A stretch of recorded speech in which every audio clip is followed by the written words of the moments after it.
This week, all the way from California, it's We Are Scientists.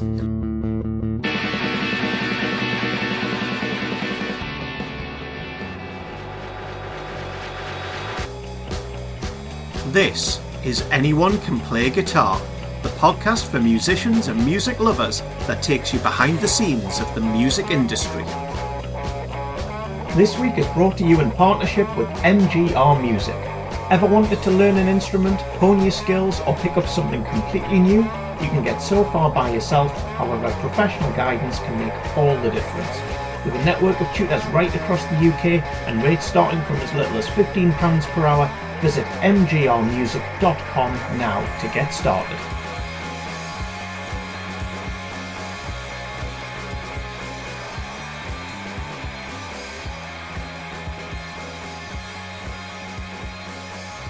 Hello and welcome to episode 73. They keep on coming, and it's Chris and it's Keith and it's We Are Scientists with me, James, and him, Ben.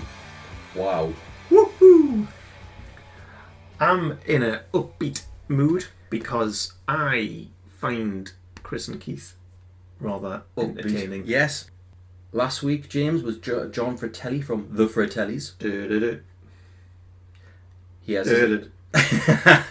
he has a snippet. Because we don't just met, because we didn't know each other, none of us knew each other's real surnames. Okay. So what we had did when we took each other's phone numbers down was we had put Barry Fratelli, because that was the band name. And it turned out we'd all did that for each other. But James, we are in the Newcastle Riverside this week. Yeah, that's a long way from California. It is. Also a long way from New York. New York is where they're based now, yeah. Mm. And we're talking a lot of recurring themes, songwriting, touring. Yep, recurring themes, songwriting, touring.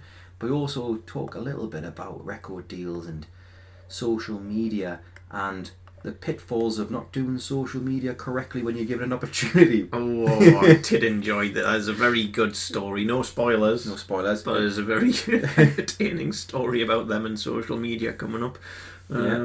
Record deals as well. They've had mixed experiences. It would be fair to say. Totally, yeah. Good to hear from people who've been through it. What to look for, yeah. Do you want one? Do you not want one? Well, they've had all kinds of experiences. But in that time, though, James, they've still managed to release 7 albums. That's not a bad effort. Not really, not at all. It's a great effort. And not only is it 7 albums, it's 7 good albums as well. Even harder. Yeah. Their drummer they had an original drummer who did leave, and they had Andy Burroughs of Razorlight fame, who played with them for a bit, before he went to join a band with Tom Smith of Editors, called Smith and Burroughs. There's another little factoid. Forgone a different band completely. Sounds more like a legal company. Smith and Burroughs. He had to write some acoustic music.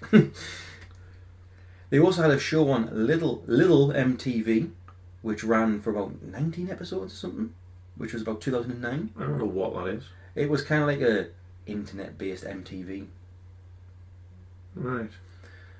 And the main fact about We Are Scientists are that they are mint. I love We Are Scientists. Quick thank you before we get started. Obviously to Keith and Chris for their time and their company. Also Nathan at the management company. And Ian, their tour manager, who I had a conversation with via text after the gig of where to get food from, because they were starving and didn't know where to go. Because everything was shutting. Where did you recommend? Domino's, because it was going to be open. They wanted pizza. I went, Domino's will be open, you'll get one from there.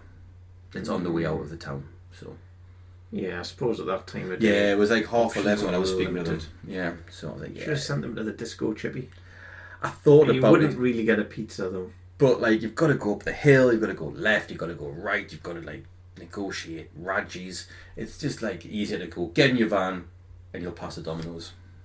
Remember, a great way to support the show is to go on iTunes or wherever you get your podcasts and give us a rating and a review. It really does make a massive difference for the show. Now, on with the episode.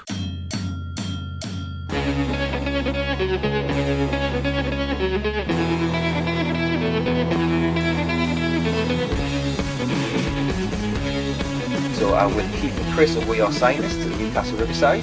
Welcome. How are Thank you? you. We're all right. Yeah, we're cold. Well, this But weekend was otherwise quite good. warm and it snapped today. All of a sudden. A wicked snap. Yeah. Yeah. One thing I want to mention, which is actually unrelated to this podcast, Oh, yeah. but it's the elephant in the room, and that's hardcore listening and your list, Crime Fighters. Oh, yes. Oh, right. Why Sergeant Mahoney wasn't on that list. Stu mentioned it in the interview. Interesting. Sergeant Mahoney and the Police Academy Yeah. gang. Yeah. I think that was a sad admission. I mean, they're pretty bad at their jobs, though. But you've got to remember, they get Lieutenant awfully Harrison lucky. was always against them. That's true. They They were were being impeded by undermined. Constant by- undermining. Yeah. From someone who should have been helping. From among their own ranks. Well, I mean, they were a dissident faction, so you could hardly That's be, And they also didn't give any indication that they should be able to solve any problem. It seemed like So for him to empower them would be maybe Yeah. the height of Negligence. incompetence. Yeah, negligence on his part. I liked how each one of them had their own particular way of bucking the uniform And requirements. that's true. I liked Bobcat, what's his face's character? Goldwave. Goldwyn, Yeah. He with these cut off arms and he had a little sweet chuck with him. Mm-hmm. You've got to think about these things. Did he appear in 2 or 3? He definitely was in 2 Okay. as a baddie, then 3. Oh, right. Yeah, Then 3 as a Right. sergeant, then Gotcha. 4 citizens on patrol. Well, sure, or sure, cop. sure. Yeah. Then we know from now on. I just Everyone knows the story after that. I didn't remember when he arrived. I'm sure it on was the scene, 2. but I forgot that he was a bad guy first. Mhm. I did not remember that. And now he's a great director. He is. Yeah. Yeah. But like I said, that is Unlike any of the directors of the Police Academy series. Yeah. He would not stoop to directing a Yeah. Police Academy No. sequel. Well, that is way off topic. Sure. So, I catch you on tour in Newcastle, and I've caught you on tour many times as a viewer. So, I thought I would do a little bit something a bit different and do the We Are Scientists Guide to Touring, because I've seen a tour a lot. Yeah. Mm-hmm. So, if you were in a new band or in a band who have been a while together a while and toured a few times, what would you say are the main do's and do nots when touring? Yep. Well, there's so many do's or do nots that are economically motivated, I would say, or predicated. So it's tough to make blanket statements that would apply to tours of any size. But I guess we're talking about starting out, and let's assume that you're trying to save money and that you're on a pretty shoestring budget. Dues, Airbnb's has been a real nice revelation for us that's recently. true. In terms of getting multiple people into one property that would otherwise... Yeah, because one of my don'ts, and I recognize that, economically sometimes this is mandatory, and also that some bands seem to like it, but I think they're lying. Don't take up, people's offers for you to sleep at their place. Oh, yeah. Because you will be made to pay for it. There's no such thing as a free lunch. That's true. Like anytime back in the day we ever slept on someone's couch, we were kept up all night by their insistence on like wanting to hang out, because it was like their one night of partying with a gang. Yeah. So they always want to like drink. They always want to chat and talk about ways of economically touring. And you'd honestly probably just be better off driving through the night and standing up awake outside of the next day's venue. That's a good point, though. Now, some people argue that that's a great way of actually getting to know different places. But I disagree. I strongly disagree. Yeah, like studying abroad and staying with a family. Exactly. An immersion living in your own apartment. Yeah. But we do disagree with that.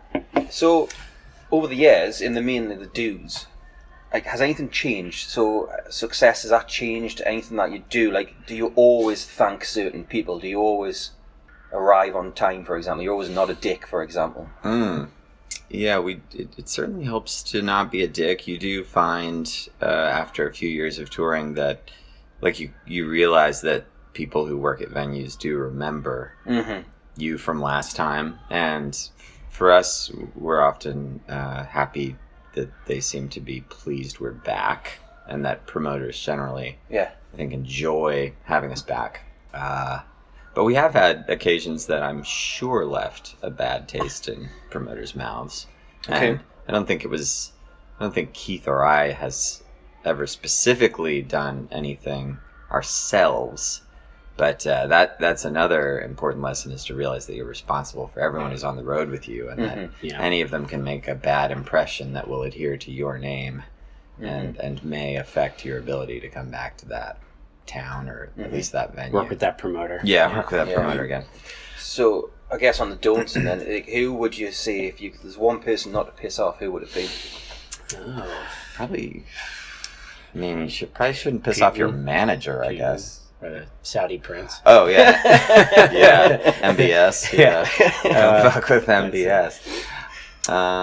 Because we heard that, like, your accountant, I guess. Yeah. That's true. There's one, if you had to choose one person not to fuck with, be your accountant. Because even your lawyer could get in trouble for malpractice if they deliberately sabotaged you. That's true. They just, like, wrote you a bad contract or something, you know. Yeah, I mean, there is always, it seems as if there always are specific promoters who kind of have a stranglehold regionally on places. True. Yeah. And so you sort of want to be in the good graces of the big promoter in each town, who kind of like generally kind of controls the playable venues around. I don't think we've ever crossed any of those types, but like, for example, I can imagine that crossing like Dave McGeekin. Yeah. He seems like a pretty good guy. Seems like he wouldn't be someone that would hold a grudge. But if he did just like hate you for reasons that you gave him, you'd have a really hard time playing good Scottish shows, I think. You would. It's true. We once had an Instagram takeover that we were doing for a giant California promoter called Golden Voice, which is also involved in other North American locations these days. But I think when we started out 15 years ago or so, they were basically Southern California. But they started Coachella, for example. Okay. And so we did an Instagram takeover. We were driving from Portland to San Francisco, and we decided to go off the beaten track so we could find some swimming holes. And so we had no phone service for like the whole day of our supposed takeover. And we have not been invited back to Coachella since. have to assume the two are connected. You know, perhaps not coincidentally, I don't know if you remember, the last time we did play Coachella, we got accused of trashing our dressing room, which we did not do. I do have a vague memory of that. What was the deal? I don't know. We probably left at like midnight or something like that. And somebody else. And there are definitely still many bands around, and apparently our dressing room ended up a real wreck. That's wild. We definitely got like chastised for it. Now, they did years later invite us to take over their Instagram account. They can't have been that mad. Their most private and important thing, the Instagram account that bears their name. So we're back. Well, at least we had their trust again. We lost it. When we failed to post. Once bitten, twice shy, they say. Yeah. It's twice bitten. Fuck, we are scientists. So, has touring changed that much since you started? It's definitely, broadly speaking, modernizations stemming from primarily mobile phone technology have made a huge difference. They've made a lot of things easier that were once fairly complicated. It's almost not really worth looking back, since we won't be returning to those days unless things go very poorly politically in the next couple of years. But when we started, we still had to like purchase paper maps of regions of the United States, for example, that we were going to go tour, because that was how you got a map in the old days. That's how you found your way. My first associations with UK touring were the like amalgamation of urine and then urine covering sprays in phone booths. Oh, okay, yeah. Because I always had to, buy a phone card Yeah. and then make Phone long distance calls. calls. Call girlfriend at home. Yeah. I can even remember, more recent developments like, so long after cell phones were commonplace in your hometown, it was still very difficult to travel to another country and use your smartphone. Like you would have to either establish an account in the UK under your British manager's name or something. Like we had a real hard time using cell phones. It was only in the last couple of years we've been able to actually use our phones that we own at home. And so for a long time, even though you had Google Maps in New York City, you wouldn't be able to use it when you were in Paris or Barcelona or whatever. Right. And then like 3 years ago, Google allowed you to save maps, and that was like a sea change. Revelation. Yeah. Yeah. You could view them offline. And that was amazing. And then not soon after that, we were able to just actually do what you want. Get a cell signal in other countries. Cool. So, what would you say is the best way to survive a tour and the best way to enjoy a tour? Because obviously you're going to a different city, finding food, late at nights and all that, and traveling and sickness, and it's freaking freezing. Yeah. I mean, sort of contrary to my advice about not staying at people's places, I was initially going to say, try not to party too much, but that definitely made our first several years of touring a lot of fun, like going out to bars and clubs after our shows and stuff. Yeah, that's true. So I wouldn't, we no longer really do that very much, but it definitely was like part of what was fun about touring back then for 27-year-olds. Yeah. Mm-hmm. So when you're on the tour, do you get time to write at all? No? No. We can barely reply to emails when we're touring. It's true. It's true. So it's a case I just don't want to write as well. I mean, I wouldn't mind if I were feverishly writing, but just the conditions for writing are never really present. Like, you're never alone. I get annoyed when, our drummer is like trying to tune his drums. So I'm like, just quiet down, please. So I can't imagine if I were up there like making a racket trying to write songs. Definitely always feel bad when we're playing songs like longer than our sound check allotment, and some guy's sweeping the floor and has to listen to We Are Scientists, the last music. So like there's just never like a sense of like freedom of doing, like being playful about playing music on tour, I think. Okay. So the writing process itself, so once this tour ends or the next leg of it or whatever, and you get back into the 8th album it'll be, how does the touring cycle start? How do you start a song? Is it words first, music first? Or the writing? The writing, sorry, yes. How do they come together? I mean, it's usually, for me, I don't know about you, like just playing around and having a melody over a chord change or a riff or a bass part or something like that, and then having hundreds of those, and until you have enough that you like, and then being like, well, I should whittle them down to the ones that I will actually work on. Okay. Yeah. And then do the words come next? Or are they always in the background somewhere? Yeah, I mean, they're usually there almost never is like an incidence of being very attached to a song that has no lyrical content initially. So they usually be like a chorus that exists or like a few lines. But yeah, words like actually putting in the time to like labor over lyrics kind of always comes after we've decided we're definitely going to work on that song. Okay. Try to make that song a legitimate We Are Scientists song. Cool.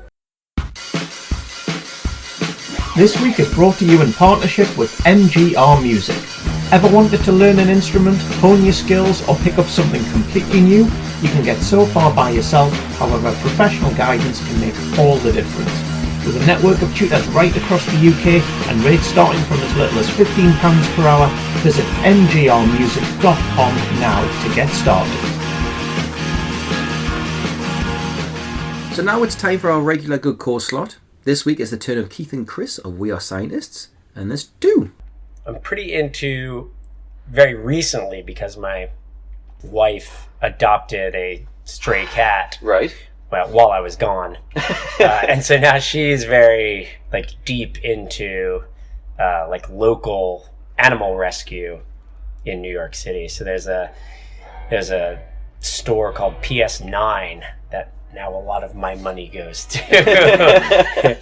But yeah, they take strays and spay and neuter them and keep colonies around Greenpoint and stuff. Cool. I'm a big fan of I'll just give a quick shout out to this charity, Children International, that my wife and I started giving money to 15 years ago. And you kind of sponsor a child in a relatively impoverished part of the world. And it's the whole thing of the Peter Singer thing of if you could use your $5 on a coffee to give somebody water, you're compelled to do that. So we give $25 a month, which is nothing. It was obviously an ethical failure, but you have the same person the whole time, which is really cool. So we have this kid Victor, who's my son's age, right? And you get a letter from them every month, and you can write back. We write back. I don't think you have to, but and it's been pretty cool to just see this kid in this little tiny town in Mexico kind of grow up with my son. That's crazy. Yeah, it's really weird. So you can find out more about these two good causes at ps9pets.com and children.org. Now, back to the episode.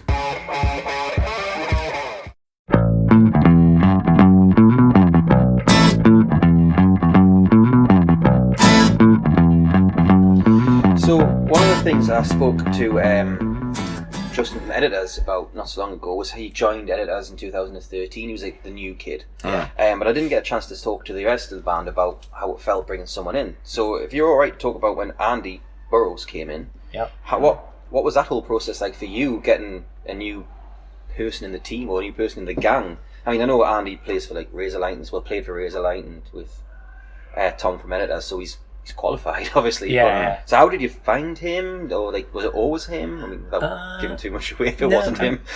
we sort of had other touring drummers. Yeah. Before Andy officially joined the band, he was the first drummer after our original drummer who we said, okay, you are a member of We Are Scientists. Yes. And we're very good friends with the touring drummers, but yeah, I think it was.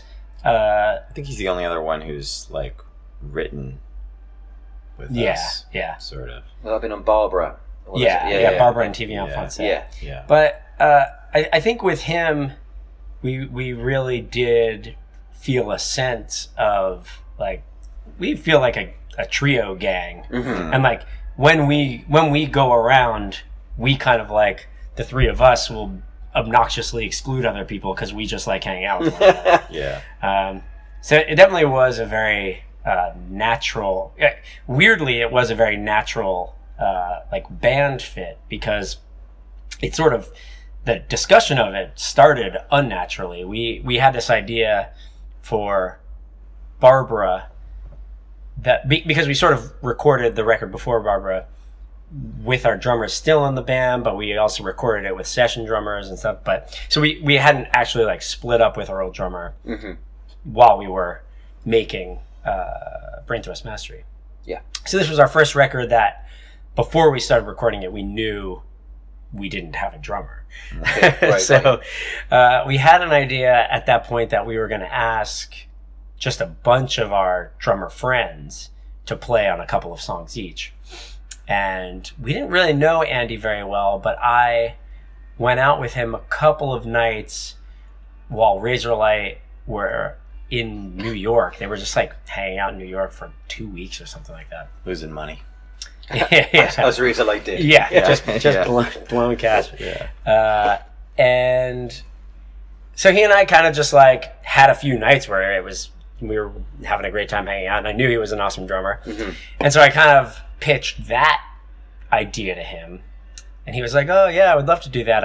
And at that point, he knew he was not long for Razorlight. He was planning on leaving Razorlight at that point. I think it was like a month or 2 months before he officially quit. Yeah. And so when he quit, he immediately just started saying, "Well, we talked about doing this. Why don't I do all of it?" And he was probably the drummer of all the ones we had discussed it with that we knew the least. And we were like, "Oh, well, that seems weird." Rash. Yeah. But then the more we hung out with him and talked to him, we were like, "Oh my God, this guy is amazing." And he's one of our very, very, very best friends now. Mm-hmm. So it ended up making a lot of sense, but it didn't really start organically, which is pretty funny. That's good. Yeah, so that's good that people can find these other people in weird circumstances, I guess.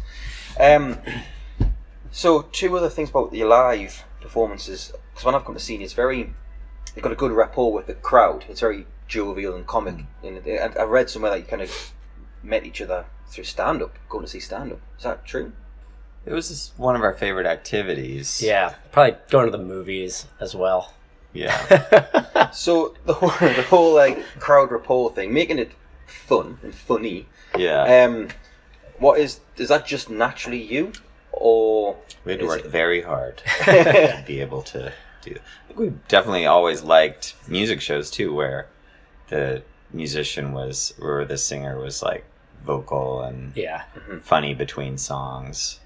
That's sort of a mandatory thing for the singer-songwriter school of performance that we were kind of into back when we were in college in Southern California. There was kind of a big scene for, just like a coffee house dude and a style, guitar. Yeah.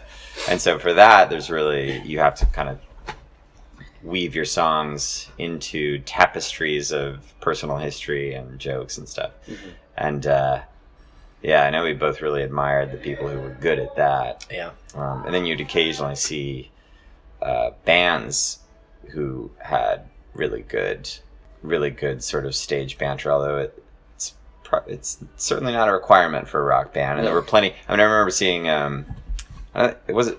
was it the Jicks? We never saw Pavement back in California. Well, I think at that point it was just Stephen Malkmus, but it was the band that got called that became the Jicks. Yeah. And like no stage action at all. And like obviously a very funny and intelligent man. That's so weird. But is not trying to give you anything between songs. And it's funny that Weezer doesn't really do nothing between songs. And thank goodness that dude doesn't even try. Yeah. There's a lot of bands we love that they definitely don't do that. Yeah. But, and like also even like further on the spectrum, I've always been pretty off-put by like a bombastic it can often take I feel like for rock bands or for pop bands, it often takes the form of some kind of lecture. It's not somebody like further trying to entertain. Yeah. It's them saying, since you're getting this from me, these songs, I get to tell you about this or that cause, or like what makes me angry or whatever. And so those harangues are not really the same sort of entertainment. Like the singer-songwriter people, it's all one show. The songs and the stuff that go. It's all. If you go and see people like that, they also do the same thing every show. Yeah. Like that between song banter, it can be like a 5-minute story, and it's the exact same. Like they know all the beats, they know all the jokes. So it's more akin to stand-up in that respect. Yeah. But it's really entertaining. It's as fun as the songs themselves. Mm-hmm. I feel like a lot of, you go to a festival and somebody starts spouting off on the mic, it's often more of like, more in the way of an instructional than how are you guys doing? Yeah, exactly. Yeah.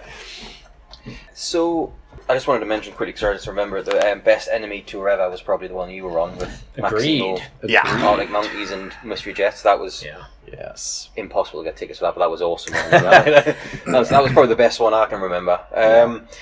Quickly, we've got one more thing I would like to cover, and then I've got these quickfire questions that we'll start doing. Oh, great. So between the second album, so with Love and Squalor, and Brain Thirst Mastering, he said there was kind of the bureaucracy of the business side of it when the record companies changed.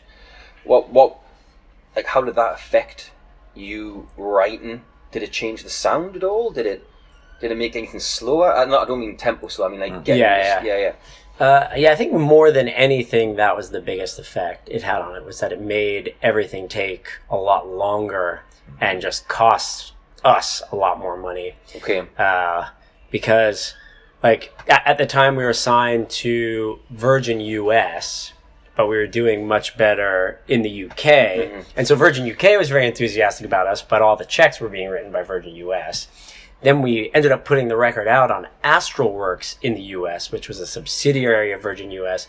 And it was just like so many different people that were gatekeepers to greenlighting the album. Mm-hmm. We did things like meet other producers after we had already recorded most of the record, and those sessions came to nothing. We ended up finishing it with our original producer, mm-hmm. who is now a way bigger producer than all the producers they made us waste a lot of time meeting with.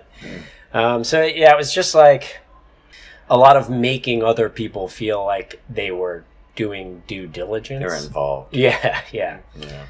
And I can imagine that if our head of A&R had been the person in charge of like the UK, mm-hmm. it would have been a much more easy process. Like we had a much better relationship with everybody at EMI in UK because we saw them way more. We were here a lot. They were always really excited about different initiatives and like our stupid ideas, So I think that sort of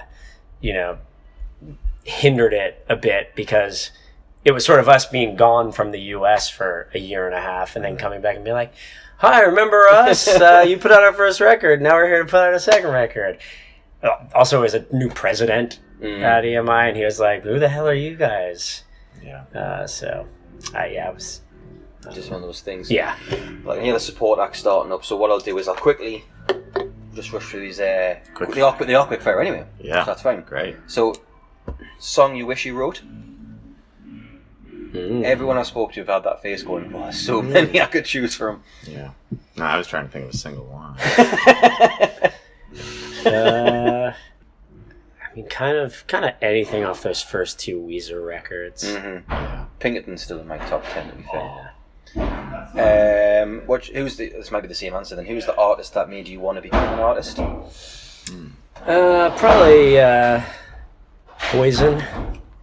The boys from Poison. Yeah, the boys from Poison.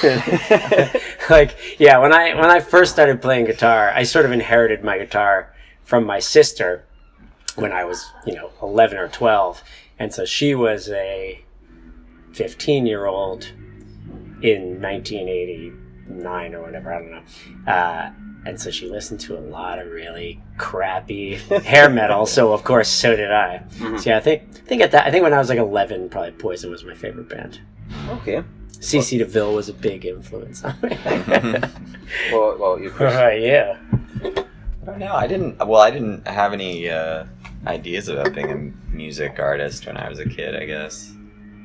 Yeah, I guess probably Keith Murray is my answer. I mean, Keith taught me to play bass, and the only reason I started playing music was so that we could have a band and kind of to kill time on the weekends after we had graduated from university. Yeah. So, it was really just kind of a social thing. Okay. So, what was the first album you fell in love with?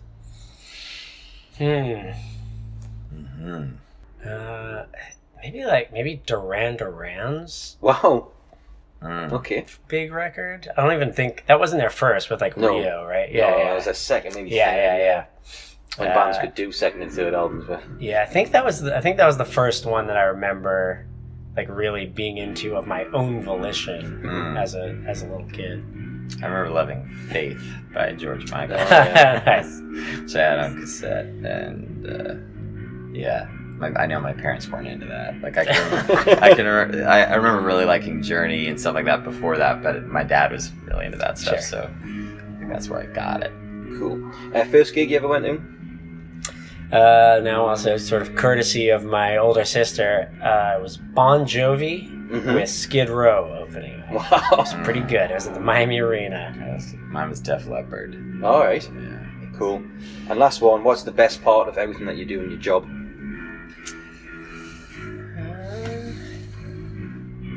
I mean, definitely the best part is like writing songs. But the second best part is just lots of beers everywhere. All the That's beers. it. Armadas of beers that must be sunk. That just made me realize that my wife did an adopt a manatee thing. Oh, right. I remember But I haven't this. heard about that in a really long time. I assume the manatee's dead. Check in on your probably got hit by a boat. Probably got chopped up by a propeller. But if they're still taking your dough and the manatee's dead, that's not cool. Yeah, that's not cool. Man, just transfer You to a should- different manatee. I mean, unless maybe it's like upkeep on the stuffed manatee. Oh, right. Yeah. That's something yeah, that's yeah. in a lobby of some Embalming process. corporate. They dust it. Yeah. Every week it gets a dusting. That's cool. Yeah. Brilliant. Yeah. Well, thank you both very much for doing this. Yeah, Great. thanks, Chris and Keith and Chris, we are scientists. Thank I you very thought you much. were introducing us to one another. Yes, of course. Nice to finally meet you. Thank you. So what I like about We Are Scientists, James, is primarily the music. I listen to the music very often. How often? Ooh, that's a question I wasn't expecting. I wouldn't say daily or weekly, but definitely That would be monthly. too much. It would be a lot, wouldn't it? There's a lot of music out there. Yeah, monthly, still quite frequent. Yeah, I mean, it might just be an odd song here, an odd song there. But I will listen There's a to- shuffle. Yeah, a little shuff, yeah. Who says that? Me just now. Right, good. But I would listen to a full album once a month, 2 months. Because they're just brilliant. I'm glad we cleared that up. Yeah, definitely. But I did also like their enthusiasm. I like that they're very relaxed, they're quite laid back, but they get stuff done. Except when they've got an Instagram takeover and just forget to do it. Love But they didn't forget to No, do it, no, they just no. ran out of signal. Yeah. But it's something to be aware of. Yeah, well, I don't think it did them any harm. well. Well, I haven't played Coachella since, so maybe it did. But like, there's a lot of good thing about talking about like promoters in Scotland, especially not especially about Some Scotland. good insights. Yeah, about Good insights. who to keep sweet and who to look Yeah, after. yeah. But thank you again to Keith and Chris. I really enjoyed the interview, and it was great to meet two people like the other guests that we have. That I just said yes. Nathan at the management, he was great to organise this, and Ian, the tour manager. Again, he was the tour managers are. They're essential people. but that's very common. Like, oh yes, we've been expecting you. Come this way. It wasn't like panicked. Oh, well, this person that we forgot about. It's all like just we're expecting you. Just chill out. It's fine. Nice. Next week, I have a conversation with Zach Hanger of howtoreleasearecord.com. Here's a preview. So I break that down into just how to get organized, how to kind of create a schedule for yourself, having a release date. I mean, you can make it out of thin air. You close your eyes and select a date on the calendar. It doesn't really matter. People can do this, super quick turnaround. All of the show notes for today's episode can be found at acpgmusic.com, along with our back catalogue of episodes. If you like what you hear, or perhaps have some improvements or specific guests you'd like us to consider, we'd love to hear from you. Email us at info@acpgmusic.com or hit us up on social media. Keep supporting upcoming artists, and we'll catch you next time.